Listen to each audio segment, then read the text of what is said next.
What's going on, my dudes? Welcome to Work in Progress, the video series where I document my studio practice as a full-time gallery artist while showing you what it takes to get here and stay here along the way. So, dudes, I had, just full transparency, I had recorded like an intro twice, pretty much, to this thing, because today's video is basically like a two-part thing. It was 2 days worth of work, but in one video. It's basically like kind of like over the weekend what I did, and including today. And well, basically, man, I had just kind of been going through a bit of a hard time. I was having a little bit of a like YouTube crisis, which just sounds so stupid, and just having some just going through a couple of things, man. Nothing too crazy or nothing to write home about, but I was kind of talking about it a little bit more in depth in the other videos, and frankly, I just felt like it was a bit too fucking depressing, man.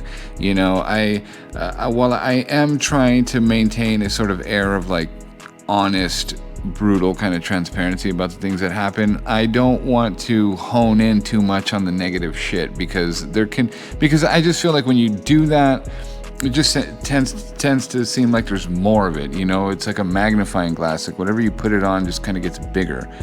And so I'm also the kind of person that just feels like, man, we got to be conscious about the words that we say, and especially the words not only that we put out into the world, but the things that we speak to ourselves. And that kind of stuff is very important to me, man. I want to speak to myself in a positive way, and if I'm going through something, I want there to be a silver lining. And of course there was in these videos, but I think I was just getting a little bit too bogged down on the stuff that I wasn't doing the best at. And that's okay, because cool thing about cameras is you can delete and repeat. So in today's video, we're looking basically at the start to finish, or the painting aspect, because we had we're looking at the start to finish of this piece that I made, that I worked on. And this is the 13th piece in my show. And well, it's titled Practice Makes Perfect number 13. It's actually the 12th, because the first one was in my first show with Unit, and that's gone. So from here, it's like 2 and up. And so we're working on we've got a time lapse going of what went into this, and that's what we're going to be taking a look at today. So let's get into. Oh yeah, I forgot to mention, I didn't record is this thing on? I didn't record I did record, but I'm not including the recording of the palette cam this time, and I'm not sure if I should anymore. I don't know, like, if specifically it's helpful. I don't know if the camera is positioned well enough for you guys to really see the colors that I'm mixing. If you find it particularly helpful, let me know in the comments. I will of course consider keeping it around, but I figure it might just be a better idea to do like a dedicated color mixing video on how I do it, and then just kind of talk you through what I did. I working especially on these large ones, it kind of just seems like it's a good idea to have the full studio shot. Just to me, it like looks better, but I don't know, man. You guys let me know. I'm listening. Oh, dudes, I'm sorry. One more thing before the thing. I'm actually kind of liking this bed angle like thing for the whole talk. Like, instead of recording a talk before and then a talk after, it's kind of nice to just recap the day at once. All right, dudes, let's see what we got going on. So, firstly, man, I've stacked up way too many paintings on these stretchers, so I have to actually liberate this one before putting the other one over it. And this is my little method for just getting a painting directly from the canvas onto the wall. It's a pretty simple process of propping it up on some bricks and then leaning it up and just unstapling and then stapling the top and letting it fly. I think I'm getting a text message or something, but we're going to ignore that. So here I'm measuring out the canvas that I'm going to need, and for the length and the width, or for the lengthwise, I like 4 inches. 4 inches of extra is plenty. On the sides, I think there's about 6 or something, because that's the width of the canvas. But Normally I use a 4-inch margin, and that to me is plenty to get across and over. Did a little bit of sweeping on it, and then you can see there's a little bit of looseness, but that kind of clears itself up with when I start painting on it. And either way, when it gets re-stretched for the show, it's nice and tight. So here I'm projecting the actual study, which, dude, I am super excited about, and it came out looking pretty amazing to be H.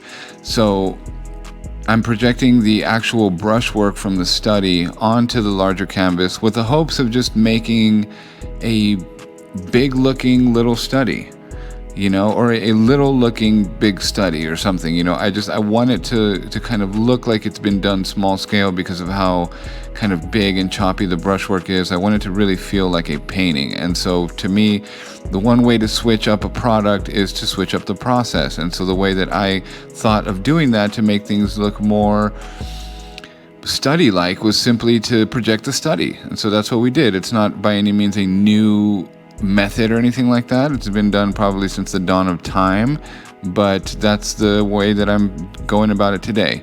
Now for the background, we've got Williamsburg, I think it's called Severs Blue. I don't know if I'm pronouncing it correctly, but it's Severs Blue, and it's just a really, really lovely blue. And instead of using the bristle round brushes that are on the right, I used a broad flat brush to paint this in. And the thing that I noticed specifically with the finish, or regards to the finish, is that it's much flatter and much more even. You don't really get as much of that kind of brush strokey effect. And that's something that I really wanted for the background on this one. Before on the other ones, I kind of wanted that that kind of like, that brushed in kind of look, because I was going for 2 layers. With this one, I just wanted to do 1 layer and see, how that would look for me. Again, switching up the process is the best way to switch up the product. And it can be just as simple as using a different brush. And so that's what we did. So I'm using a nice broad flat brush, and I'm just getting all of this painted in nice and flat. Now, of course, there are variations in the opacity because I'm using odorless mineral spirits to dilute it, and it's not a consistent dilution, so it's going to be a bit uneven.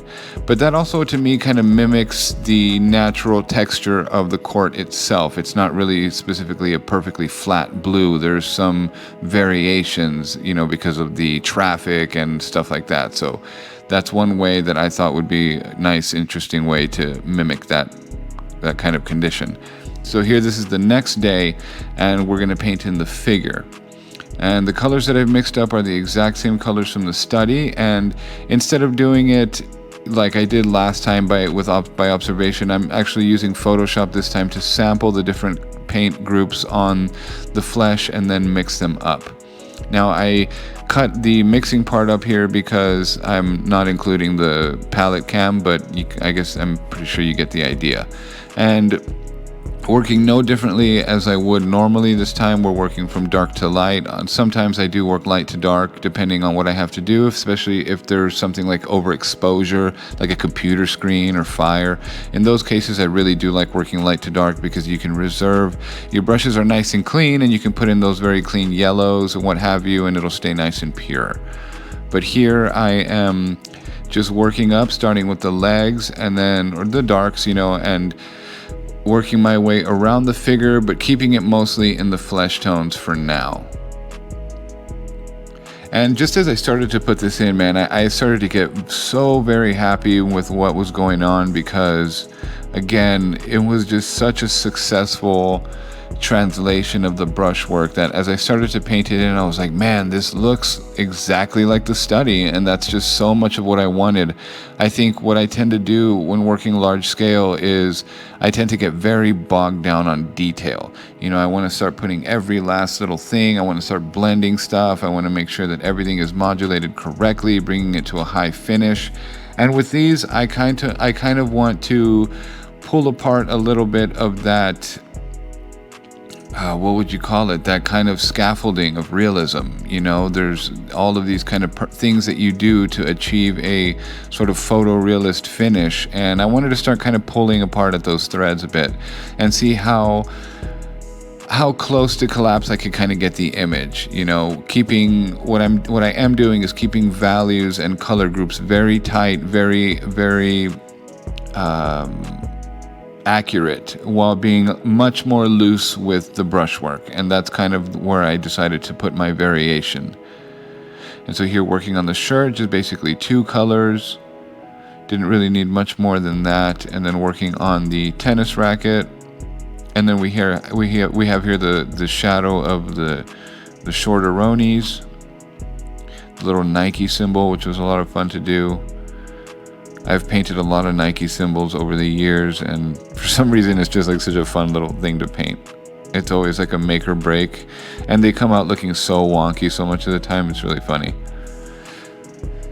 But man, look how energetic that blue looks, and just the overall like composition. It looks very Renaissance to me. I don't know why. Like the way that he's looking up just kind of has this kind of like Renaissance vibe to it, or just very like old painting kind of thing, which I really like. It feels like an art historical thing, not like the painting itself is part of art history, but the pose feels like a very art history kind of thing. And overall, just, you know, I'm very happy that I decided to scale up this image in particular, because it just translated so well, and it was just such a challenge for me to scale up that choppy brushwork and not start to refine it down so much. You know, that to me was like a pretty big challenge, and it's a challenge that I think I needed. You know, I needed something that was gonna push back at some of my current beliefs about painting, and that's something that I'm always open and welcome to, even if I have some resistance to it. It's something that I very much need and want in my practice, is pushback from my work and a challenge more than anything else. So now I'm finishing off with the airbrush, putting in that cat, so that there is that kind of little element of realism with the airbrush, creating that kind of blurry effect as we've done before. And that's kind of the unifying theme amongst the 3 big ones, is that kind of airbrushed feel.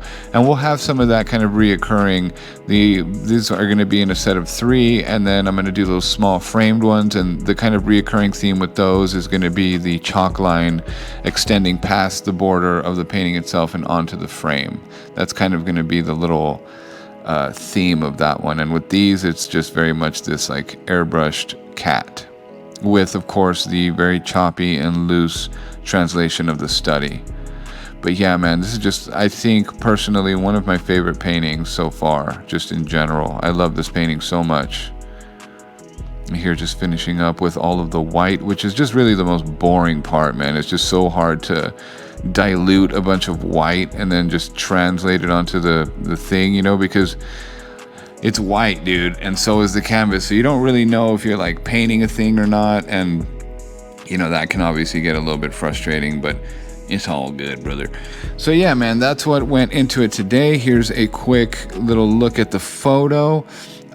It's not the best photograph yet. It's not the final photograph, but I'll definitely have one up for you guys soon. And yeah, you know, I think that I'm kind of enjoying this bed talk as one continuous segment of speaking, as opposed to doing like a morning talk and then a over thing and then a night talk. I think it's nice to just kind of do it all from one place. It's more efficient, and that's one of the things that I'm starting to realize with my channel, is that if I want to keep it sustainable, I have to cut the fat and figure out what's the most efficient way of doing these various things that I'm trying to do. So I hope this was an enjoyable episode for you guys, an enjoyable installment of Work in Progress. There's definitely going to be more. You can expect one tomorrow, and the day after that, and the day after that, and yeah, man, I feel very much reignited. I feel excited and ready to go. And I appreciate you guys for watching. Thank you for your time. Love you.